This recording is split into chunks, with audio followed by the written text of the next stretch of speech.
প্রতীক আছে নাকি? তারেক রহমানের কোন প্রতীক আছে নাকি? মালিক ভাইয়ের কোন প্রতীক আছে নাকি রে?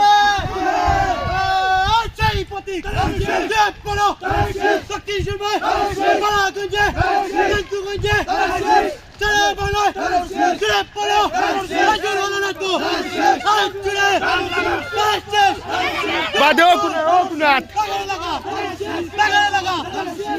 লাগা দেব করো ও এখানে আমার